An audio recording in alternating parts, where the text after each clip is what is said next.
Good morning, I'm Ed Lingao. It is Thursday, the 13th of March, bringing morning matters because your mornings matter. Former President Duterte is now under the custody of the International Criminal Court, or ICC, in The Hague. His plane landed at the Rotterdam airport in the Netherlands on Wednesday evening. In a video message taken just before his landing, Duterte told his supporters not to worry. Sinasabi ko naman sa mga pulis, military na trabaho kayo at ako ang managot. So ito na nga, for all of the whatever happened in the past, ako na yung nag-front sa ating law enforcement at military. Sinabi ko na I will protect you and I will ako ang managot sa lahat. The former president adds that he will continue to serve the Philippines no matter what happens. This will be a long legal proceedings. But I say to you, I will continue to serve my country and so be it. Kung ganun ang destiny ko. The prosecutor of the International Criminal Court acknowledges that international law is often seen as weak, but asserts that former President Duterte's arrest proves otherwise. Here's the report.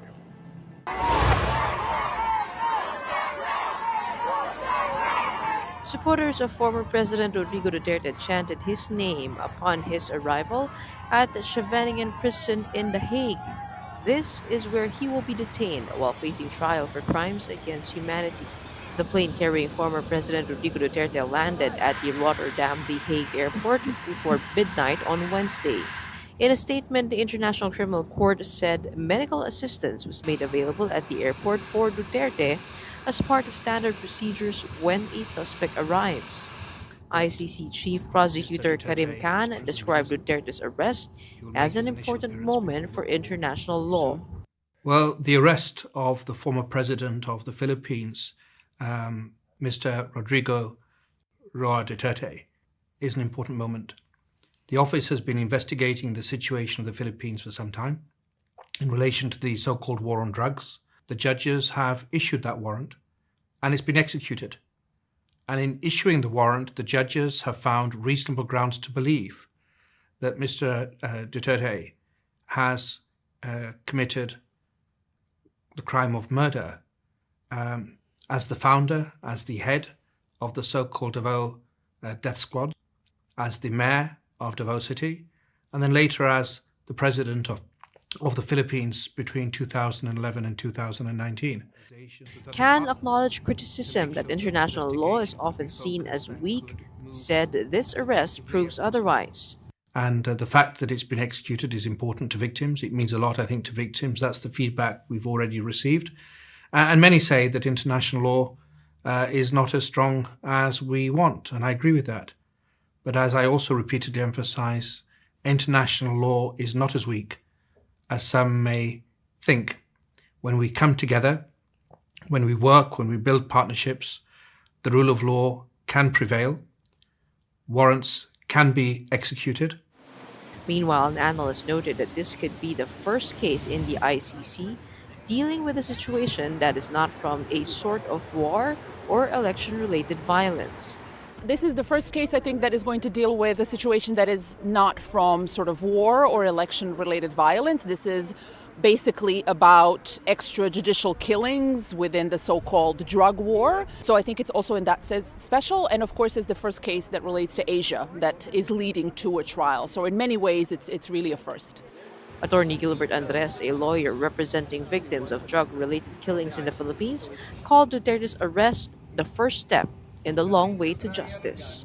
Actually, our clients, the victim survivors, they're very thankful to God because they say this is really an answered prayer. They did not really expect that justice can still be served to a powerful man such as Rodrigo Duterte. So they're very thankful. In the coming days, Duterte is expected to appear before an ICC judge for an initial appearance. The Global Commission on Drug Policy acknowledges the arrest of former President Duterte. The GCDP urges governments worldwide to reflect on the lessons from the Philippines and reject policies that prioritize punishment over progress.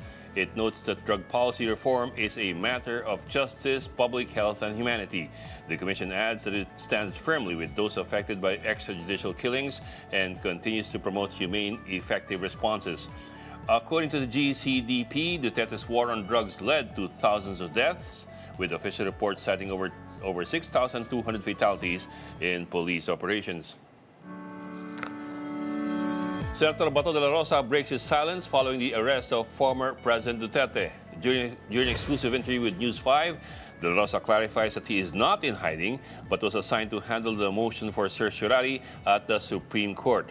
He also expressed sympathy for the former president, saying he is ready to submit to authorities. Naawa ko sa ating Pangulo. Sobra, this government is so oppressive. I can join the old man, and hopefully, makatulong ako doon sa kanya, maalagaan ko siya doon. If warrant is being served, is to be served, then I'm ready. I'm ready to submit myself to the authorities. In a separate interview for Aplicante filmed on March 4, De La Rosa challenged the ICC to bring it on. Natatakot? Bring it on. Basta ako, handa lang ako na just in case mag-issue sila ng warrant of arrest laban sa akin, laban sa amin, I am ready to challenge them before the Supreme Court. Don't go away. We'll be right back with more stories after this break.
I'm Ed Lingao. This is Morning Matters.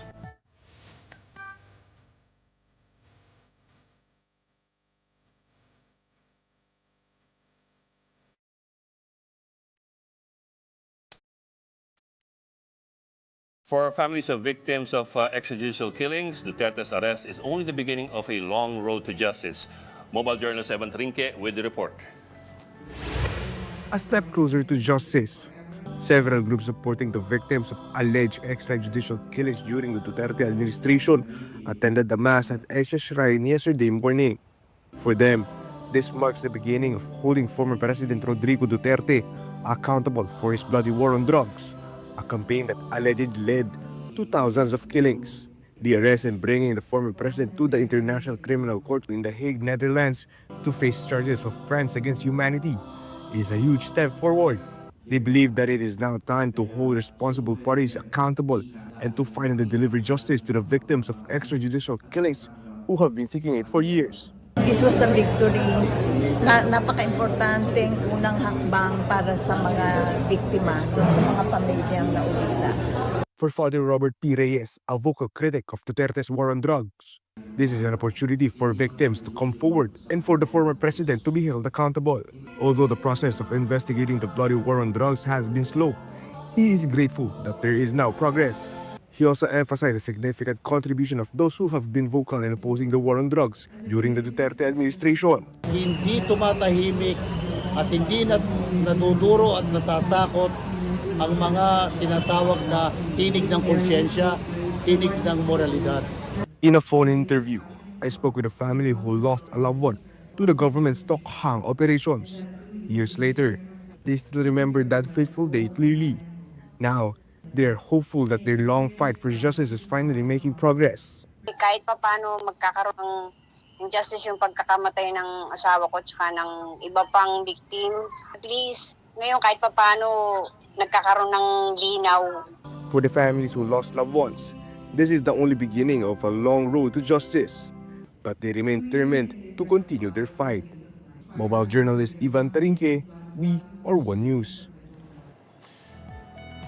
And now let's talk to Father Flavi Villanueva for his reaction to former President Duterte's arrest and transfer to The Hague after years of seeking justice for victims of the drug war. Father Flavi, magandang umaga po and thank you for joining us.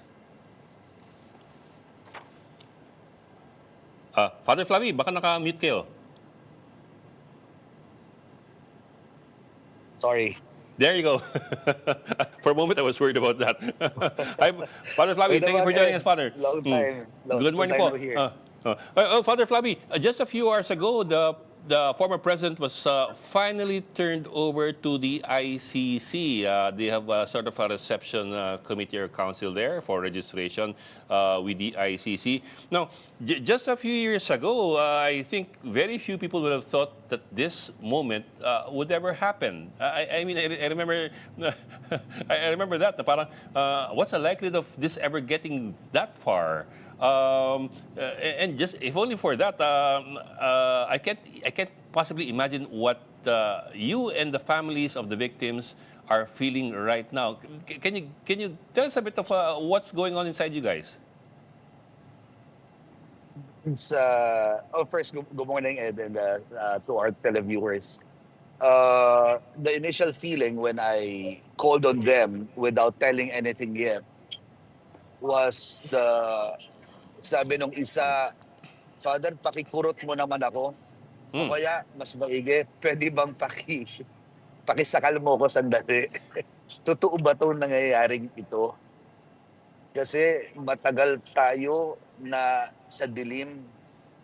Ngayon, para tayong unti-unting dinadala sa liwanag. Mm-hmm. At hindi ko maarok yung aking pakiramdam, pero kakaibang galak ang yumayakap sa akin. Mm-hmm.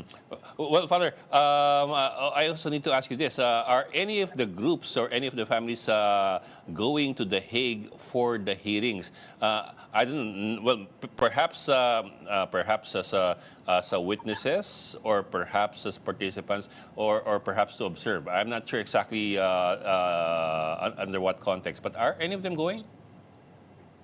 Well, to begin with, we have families under our care who have been recognized, and there are families who we have who have submitted their affidavit. Yes, Father. And along with this, there were also witnesses who were who were asked by the court to come over. So I suppose that there will be representations Mm-hmm. when Mm-hmm. the hearing commences. Mm-hmm. So are some of them already there in The Hague? Wala pa naman po. Wala pa None naman. from at least my own knowledge. And yeah, wala pa naman po. Mm-hmm. Just a few days ago, we were talking to Parang Bert, Father Bert Alejo, and we were talking about your efforts, your combined efforts to bring key witnesses to testify on the drug war. Of course, I'm referring to Las Cañas and Mato Bato. Are you still in touch with them? I know they're not here anymore in the country, but are you still in touch with them? And would you know what's going through their minds right now? Because in the end, I can imagine. In the end, they're going to have to face to have a face-to-face with the man who they say was the one who gave them the orders. I was gifted the chance to chat with them for a fraction of some minutes, and Mm-hmm. pero kalahati dun sa minutes umiiyak, nag-iiyakan kami Talaga? because of yung tuwa na sabi niya, tinood ba ini? So he himself, just like I before, could not believe what was taking place. And he's very thankful. Second, he said that they will make sure that they will keep themselves healthy for this long, arduous process that they have long been waiting for. Mm-hmm. Mm-hmm. Pero Father, what I'm hearing is at the very minimum, baka 8 years at the very minimum, gugulong tong prosesong ito. I mean, it may be faster, it may be longer, but on the average, mukhang ganun katagal. So, people will still have to wait. The victims, the families of the victims will also still have to wait for quite a while. That's true, but the uniqueness as the lawyers or even the investigators when they were uh, asked that how do you expect the progress of this case, they were the ones telling us that this is a very unique case, sense that the very principal is the one admitting to Mm-hmm. the killings that he himself accomplished. So parang bibihira yun, di ba? Yung iba tumatangi to death. Ito umaamin. Inaako lahat. So I think there would be some merits to the case if that would be the pronouncement of the principal. Mm-hmm. Father, kakambyo ka ng konti. Okay, now for years, actually for years, the families that you're taking care of, and you personally, and the priests that have also been helping, you've been effectively marginalized and at times denigrated or belittled or called names. Because of what you're doing and because of what happened to the families. That much is clear. Now that this is happening, now that the former president has been arrested, he's being painted as being the victim. I'm sure you've come across the social media pronouncements and posts where Duterte and his supporters are calling for respect for their human rights. How does that come across to you, human rights advocates, and to the families? Actually, last night we were listening and browsing over the social media, and this was after the second inurnment of 18 Mm-hmm. urns at Dambana na pagkilom. Opo. And after the debriefing po, I asked them, how do you feel right now? Ang sabi niyang isa, let me recall and by verbatim quote, kadiri sila, Father. Anong klaseng konsensya kung meron pa sila? Buti Mm-hmm. nga siya binasahan ng Miranda rights. Kami funeral rights. Mm-hmm. Buti pa sila kinuha ang mahal sa buhay, yung amen walang habas na pinatay. Buti siya naka-jet plane. Yung amin, kariton, i-deliver sa amin patay. So, this paradox reveals that sense of playing to being a victim is so diverse, or even, as I mentioned, it's a paradox. I don't think they know how it is to truly feel being a victim. My word there, Ed, would be Apo. apart from the dichotomy of what really happened between them and what the father did and the rest of his minions, there is this huge sense of callousness that they refuse to see sin where there is and where it exists. Wala nang ganong klaseng kiramdam ang pamilya ng Duterte at ang mga nagsasabi sila ay biktima ng oppression. When in truth and in fact, sila ang nagsimula ng oppression. And this is just a due process being granted to them. Wherein, again, this was so much deprived. The due process was deprived from the 30,000 plus victims of Duterte's oppression. Father, tuhugin ko lang yun. I've also come across a lot of posts of people who say that they are unapologetic for their support for the drug war. But let me explain a bit some more. Ang sinasabi po nila, at least ilan sa mga posts na ito, na during that drug war, yes, there were casualties that were unintended, pero in the end daw, their families felt safer during the former president's term or tenure. So, ganun po yung kanilang pagtitimbang, at least some of them. Actually, quite a number of them. Ganun ang kanilang pagtitimbang na, yes, we acknowledge na merong mga nasagasaan, pero sa huli, at least sa kanilang paninimbang, merong mas matimbang yung kaligtasan ng kanilang mga komunidad at pamilya. How do you, what do you think about that? I will not argue with that, but we're dealing with drugs in the most frightening international scale.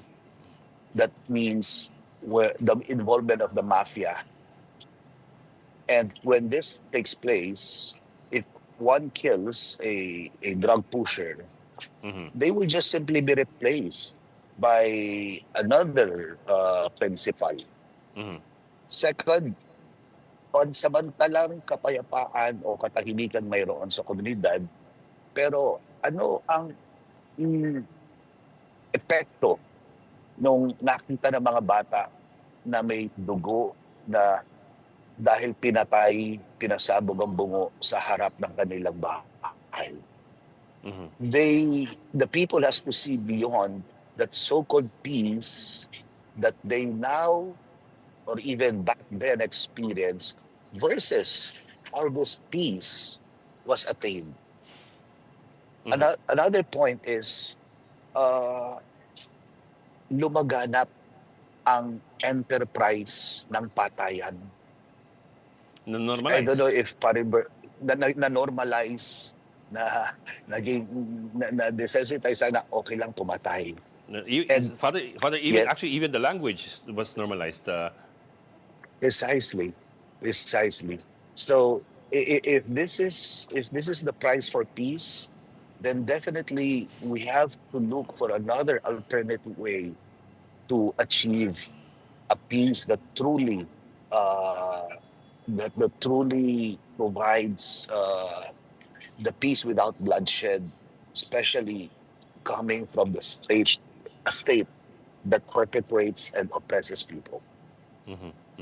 Father, going back to what you were saying kanina, you also mentioned kasi the word dichotomy. Ito yung pagtitingin sa mga bagay-bagay na parang this lang or that, extremes eh. Either black or white, it's either my family's safety or itumba sila. And let's see na lang who the casualties are later on. How do we move away from that kind of thinking? Kasi it was a long 6 years and mukhang some ideas have taken root. I mean, even 3 years later, some ideas are still there. You call nga your project Paghilom, which is healing basically, and we're talking of course about healing of those who have lost family members. But how do we also heal wounds that have taken root and that have gotten deeper over the years? Psychological and social wounds. Well, maganda yung tanong mo, Ed, ano? Salamat. At basically, as a practicing psychospiritual person, we suggest first and foremost that we acknowledge that there is a problem. Second, I would invite ako na lang, and even perhaps the victims I journey with, saan nagmula yung sugat? Sino ang dahilan kung bakit nagkaroon ng sugat? And then, having identified these variables, then we could move on. However, if there is a refusal to acknowledge that the wounds were caused by this person, by this situation, then I don't think it is possible to move on. So in the case of what we have now, the arrest of Duterte, and even in his admission that I will take full responsibility, ano lang ang kasalanan ko, EJK lang ang kasalanan ko. He has already pronounced his own sins, and I do not understand why people and his supporters primarily refuse to acknowledge that yun kasalanan niya. And so if this is the case, it would be quite difficult to move on and to experience that elusive feeling that we all wish for. Father, I'm sure you've seen the video na nirelease ng dating Pangulo sa eroplano just before he landed sa Rotterdam. In fact, nasabi niya, okay lang siya, pero at the same time sabi niya na inaako niya yung in a way, parang responsibilidad dun sa mga ginawa ng mga police at mga militar sa drug war. Although you didn't mention drug war per se, pero parang yun ang implication. So in the end, what he's saying is he does seem to be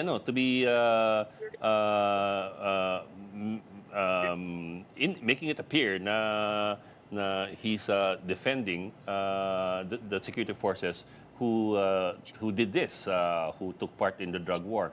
How do you see that kind of presentation of what is happening right now? I congratulate him for being true to his word. Bihira naman maging totoo sa salita niya yan eh. But I believe that there is something, I would like to see where he's coming from. Perhaps there is a line of truth that when he said this, he would like to spare everybody for those who are responsible. That is the quote-unquote patay in him. Na kargo ko ito, sagot ko ito. But reality doesn't happen and should not take place that way. Dapat panagutin, kung siya yung architect, dapat panagutin din yung mga nagpanday, yung mga nagmason, yung mga nagpintura ng kagimbal-gimbal na kuweba ng Tokhang. It's good that he admitted it. And that also points to the fact na merong mga kasama. Hindi lang siya nag-iisa. Pinagtatanggol niya, pinagtatakpan niya yung mga kasama niya na pumatay. And this ought to be investigated. It might sound laudable that I'll bite the bullet for you, but the issue here is that merong ginawang kasalanan, merong pinatay, may nag-utos, at merong pumatay. That is the issue here. If he takes responsibility for them, good. You will get the full force of the law. But it should not erase the responsibility and for the court to continue pursuing the other principals and operators of the killing. He might sound that he's taking on the responsibility, but it sounds like he is acting as a victim na will take on it when they oppress me. It's okay. Cargo ko kayo.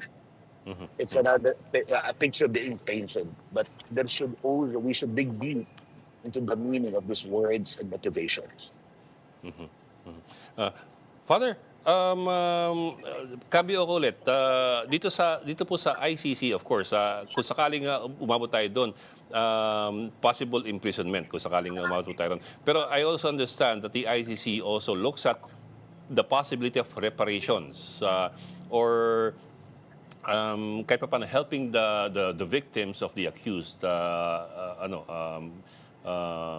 pick up the pieces of their lives. I'm wondering if that has already been discussed as far as the victims, the families of the victims are concerned, or that's too far off in the future already.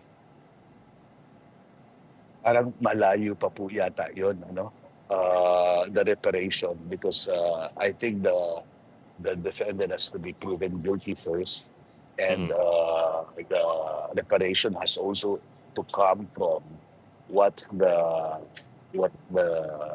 guilty party has amassed, which I believe also is by the billions. So I think that will be in the later part of the case. But we would like to believe that there is something, and they should be given that reparation for all the things that they had lost. Imagine these are breadwinners Yes, were Father. targeted. Kakaiba eh. Iba talaga. Breadwinners ang pinatay. So kahit kaya yung nanay at ultimo yung lola na 76 years old, as she was telling me, would wake up or would not sleep from 9 until 3 a.m. para lang makakalakal. And kung ano yung makalakal niya, yun ang ibibigay niyang baon sa kanyang mga apo. 76 years old. That is something that is so not absurd but tragic. So there should really be a reparation for the victims at the end of the day. Okay. Father, we wish you the best at ingat po parate and our prayers are with you. Maraming salamat, Father Flavi Villanueva, ang founder po ng Project Paghilom.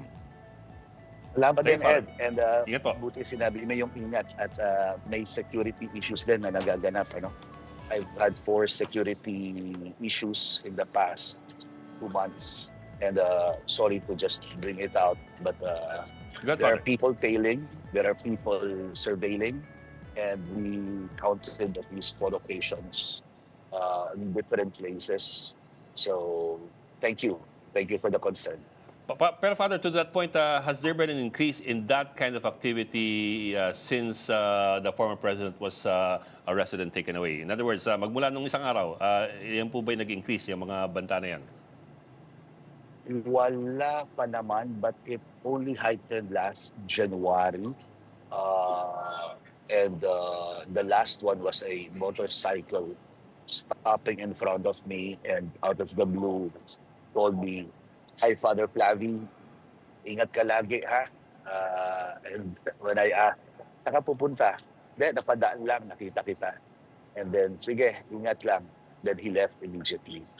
Sabi ko, wow. Kala ko grab delivery sana eh. Nagugutom Spotted ako ng talaga. oras na yun eh. Pero pinag-iingat na lang pala ako. But thank you for the concern, and rest assured that I'll continue the safety protocols for the sake of what we're fighting for both country and the beloved poor. Okay, Father. Maraming salamat. Ingat po at dahil mahaba-haba pang landas. Thank you, Father. Vice President Sara Duterte has arrived in the Netherlands to support her father, former President Rodrigo Duterte. The VP arrived hours after former President Duterte was brought to Scheveningen prison in The Hague. Stay tuned. Morning Matters will be back after a short break.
I'm Ed Lingao. This is Morning Matters.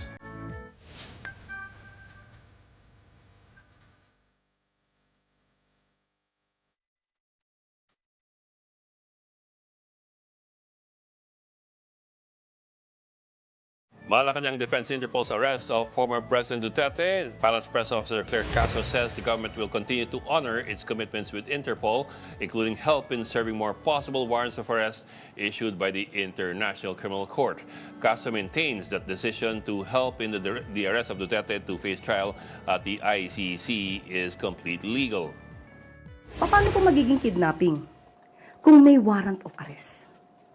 It was issued by an authority, by the court. Kapag ka po mayroon ng issuance ng anumang order from the court, we have to comply. Especially sa ating po nangyari ay through Interpol. Hindi po pwedeng kapag ka po nagsuserve ang sino mang otoridad, let's say sheriff, atin na lang po itong tatalikuran or ating sasaktan o ating susuntukin. Hindi po pwedeng ganun. Kung ano po ang nandiyan at legal po na masasabi nating order from the court, we should abide. The House Quad Committee may hand over evidence from its investigations into Duterte's drug war if the ICC issues a subpoena. Congressman Raul Angelo Bongalon says that while the Philippines has withdrawn from the Rome Statute, government must still decide whether to cooperate with an ICC request. He notes that trials involve compulsory processes like subpoenas, which the government or committee must evaluate. While witness testimonies from the House probe are already public, the committee may provide official transcripts and evidence upon subpoena. Bongalon emphasized that despite the country's exit from the ICC in 2019, A Supreme Court ruling affirmed the Philippines' obligation to cooperate in cases covering periods before the withdrawal. And we are now joined via Zoom by Attorney Hill Anthony Aquino, Professor of International Law and Human Rights. Sir, magandang hapon po. I'm sorry, good morning. Sorry, I'm an afternoon person. Good morning, sir, and thank you for joining us. Yeah, good morning, Ed. Sir, let me start off with... Thank you for having me. Yes, sir. Thank you, sir, for joining us. Sir, let me start off with something that Yusek Claire Castro said yesterday that took a lot of us by surprise. Ang sabi niya kasi, once Duterte, and he's already arrived in Den Hague, once Duterte arrives, he will have to face a local Dutch court, which will then determine whether or not his arrest was legal or legitimate before he is turned over to the ICC. Now, I don't know if that really happened and if that is really part of the procedure. Is that really the case? Okay, I think what's happening here is that the Netherlands is taking on the duties of the custodial state. Kasi, di ba may question dito sa Philippines, bakit hindi nyo siya dinala sa court when Article 59 of the Rome Statute says yes, sir, it has to be brought to the court? I think what is happening is since we are not a state party anymore to the Rome Statute, ang Philippines tinurn over siya sa Netherlands, and Netherlands is assuming the role of a custodial state, and therefore it's the one responsible now for doing all of that legal processes. Okay, yeah, the custodial state. I've read that in a few parts of both the ICC website and the Rome Statute. No, sir. Well, technically, I suppose technically the former president is now under the custody, the full custody of the ICC. Meron pa bang ihahabol ang kahit sino dito sa Pilipinas, considering that he is now abroad, he's now under the custody of an international tribunal? Is there anything else that can or would be done legally to have him returned here? Of course, you have the Panelo petition. You have as well the Duterte Torreon petition before the Supreme Court. Legally, tingin ko wala na. Kasi all of that will be moot and academic with respect to the jurisdiction of the ICC. Kasi wala namang power na ang Supreme Court or any of our courts over the ICC. So what those petitions now can be is to determine whether Duterte's rights were violated by the government authorities and whether sanctions could be made on our local authorities. Pero can they compel the ICC to do anything? No, they cannot. We don't have that power. So once that Duterte is under their custody, his options are very limited, and he's now under, really the mercy of the ICC. Sir, but let me, sir, go back to something you said a while ago. It's still possible for the local courts to sanction or to impose sanctions over to local authorities over what transpired yesterday. Did I get that correct, sir? Kasi maaaring ibang usapin yung kung kaya pang kunin ulit ang dating Pangulo from the jurisdiction of the ICC. Maaaring ibang usapin yon doon sa maaari bang patawan o hanapan ng butas o patawan ng parusa ang anumang ginawa ng pamahalaan o ng administrasyon doon sa pag-aresto in the process of serving that arrest. Yeah, I see. I think I have to clarify or correct what the use, no? Sanctions kasi medyo nasanay na ako sa word, but if you think about it, dito, what can the Supreme Court do? They could say that the arrest was illegal or violative of Duterte's rights. What they could do is to say that the actions of the government was grave abuse of discretion, and therefore, say that there is such a violation of the law. But ang ending, tingin ko, is that it's moot and academic. So everything is moot and academic. It's just that we are declaring that his rights were violated. If that is so, if that is really indeed the case. So maybe sanctions was not the correct word. I apologize for that. But a finding of unlawfulness in the process of serving the warrant. Yes, sir. Sir, but we're only talking about possibilities, no? I mean, we're only talking about legal possibilities. That is something that could, in the realm of possibilities, happen as far as the cases filed here are concerned. Pero, sir, if that is the case, if that really happens, would sanctions be on the table? And what kind of sanctions? I mean, di ba the Supreme Court naman does not impose sanctions, or does it? Well, it can impose, it can have a finding of administrative liability. Okay. Pwede yun. Like, so in the same way that it confirms ombudsman decisions, even RTC decisions that impose administrative sanctions, it can have that finding.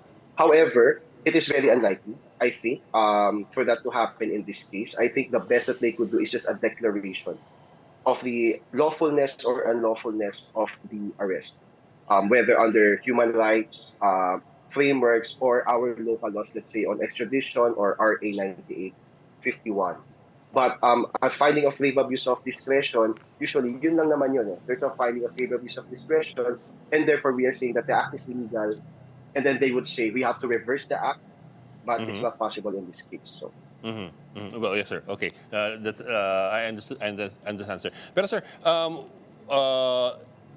if we take a step back now, what happened 2 days ago, was there in any way any shortcut taken that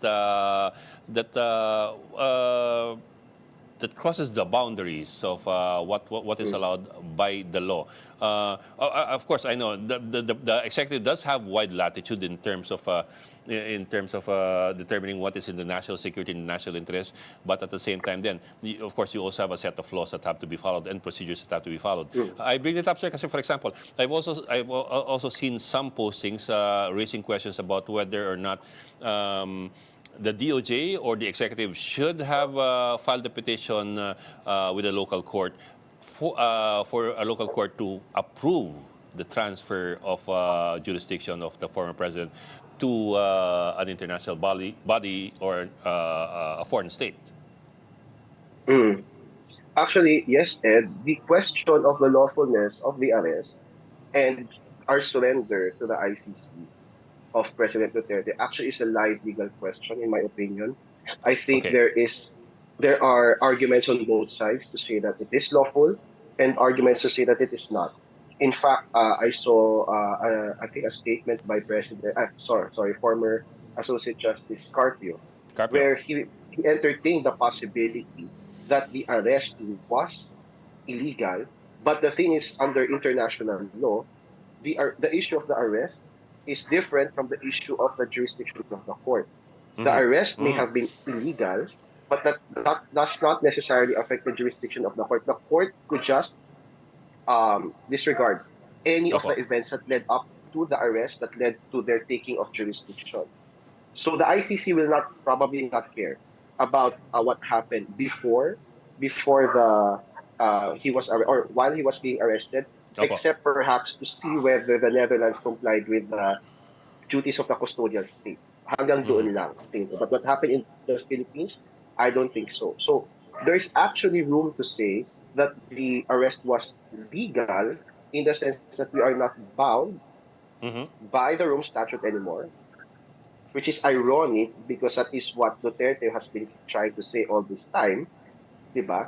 There is Yeah. also an angle that says it is unlawful because aside from the Rome Statute, we have our local law, RA 9851, that says if you want to extradite or surrender a person to the international court, it has to go through extradition, court processes according to extradition laws and extradition treaties. Now, what extradition laws and treaties mean is actually a big question mark because we don't have those kinds of laws for the surrender to an international court. So, in a sense, it's like there's an absence of the law, or there Yes, is sir. a law, but the government just chose not to comply. And I think this is my personal, this is my Yes, sir. Yes, sir. individual assessment of the matter. I think that the BBM administration knew that there's a lot of legal question and that there's a lot of legal uncertainty, and they took advantage of that and they put Duterte on a plane as soon as possible. Because the longer he stays here, the longer those legal uncertainties will be emphasized. So put him on a plane and then let the ICC deal with him, and then just deal with a blowback here. I think that's what happened. They took advantage of the legal uncertainties. Yeah, because the legal questions might be overshadowed by political questions now. Definitely, and opinions of the people. We don't know how that will affect the approval ratings of the administration, etc. I think they just wanted to avoid all of that and put him on a plane. Sir, ano po? So the former president arrived a few hours ago dun sa Den Haag, and he was received by some sort of a reception committee for registration ng ICC. But can you run us through the process now? Of course, it's going to the pre-trial stage where judges will confirm identity, ensure he understands the charges and all that. But for Filipinos, they're not familiar with how this works eh. And Filipinos are also are more familiar with the idea na pag ikaw dinala ka sa hukuman, ang hearing once a week tapos puro delay pa yan. So how does it work with the ICC? For example, today ba maasahan natin today na I know gabi pa ngayon sa Europa, pero but later today ba will he be brought before the ICC judges, the 3 pretrial judges? Will he undergo that procedure of verifying, confirming identity, confirming the charges, and so on down the line? And will that also happen every day? Will the hearings also be occurring every day? Again, my context here is that sa Pilipinas kasi medyo hindi ganyan kabilis yan eh. So how is it expected there? Yes. So I think the confirmation of charges will happen as soon as possible, as soon as the court can organize themselves. The chamber can organize itself. So I think we can expect that fairly soon. Kasi in the ICC, their ethic towards the judicial process is very high. So delays of justice are taken very seriously. So I think we can expect the confirmation of charges very soon. Now, again, depending on how they organize themselves, if I may, trial can ensue. Sir, when you say very soon, how do you define very soon? Because our definition of very soon may be different from the ICC's definition of very soon. Okay, sorry. In the next few weeks. Sorry about that. Baka umaasa mga reporter. Nasa labas sila. Yeah, so in the next few weeks, I think we can expect that already. It's quite quickly. Is my audio okay? Sorry. Sir, sorry, you're getting a bit choppy. It's slowed down a bit. Can you repeat that? Can you repeat your answer, sir? When you say very soon, exactly, not exactly, but more or less, how much time are we looking at for this process to start and to continue? Okay, I think we should be on the lookout in the next few weeks. Okay, I think in the next few weeks we should be on the lookout. Because when we say the judicial process is a bit slower in the International Criminal Court or international courts, not because we are inefficient, but because there are so many moving parts. Lawyers are coming from all over the world. The evidence are so voluminous only because of that. But it is continuously working. Delays are really frowned upon. So when I say soon, it's because the process will start as soon as possible, but organizing themselves will take some time. Duterte has to get his defense counsel, right? The prosecution has to organize itself. And actually, there's a third party in the court, which are the victims' representatives. So there are 3 parties. The victims' representatives also have to organize themselves before the trial can even proceed. So there's a lot of moving parts, but it is moving as fast as it could. So so in the next few weeks, I think we will see a development already. But the trial could take a long time, probably years, for the full trial. Okay, sir, thank you for that clarification. So, for example, today mismo, not today, later, when day breaks in The Hague, ihaharap na kaya siya o hindi pa? Kasi sabi nga ninyo, they'll have to pull in so many moving parts and get things in order. So are we expecting something to happen today, or that is not practical and feasible? I think that because Duterte also has to get a counsel in the Netherlands. Opo. Counsel that is able to practice in the local court of the Netherlands unless he waives his right to counsel or just gets a public defender. No? But I think that probably not today. Probably by today's Thursday, no? I think today's Thursday. Pwede by tomorrow. Yeah, baka by tomorrow they will already try to have that local proceeding in The Hague. But again, it may not be a summary proceeding actually. It could be summary. It could be not. If Duterte wants to proper evidence about the illegality of this initial arrests in the Philippines, it could actually take a few days. But it could also be quick, like summary.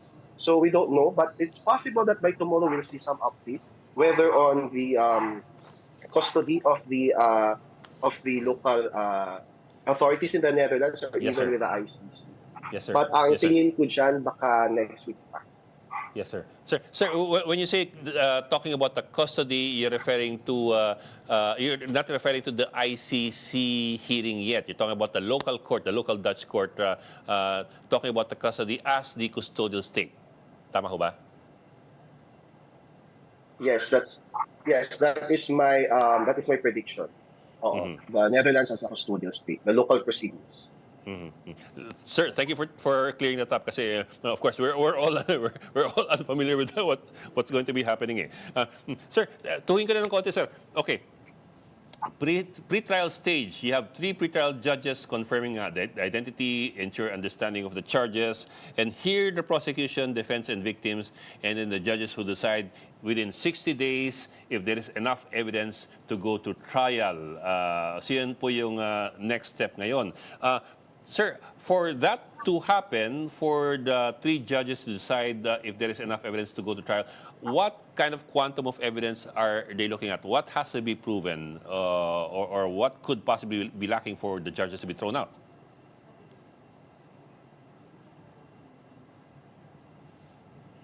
Oh, I think we lost. Hello? Sorry. Can you hear me? Yes, sir. Yes, sir. Hello? Can you hear me? Yes, sir. We can hear you, sir. Yes. Yes. So I think the grounds at this stage is reasonable grounds. So it's not yet proof beyond reasonable doubt that we Yes, know sir. of. No? Parang ano yan eh. Parang isipin nyo probable cost Probable cause. bansa natin.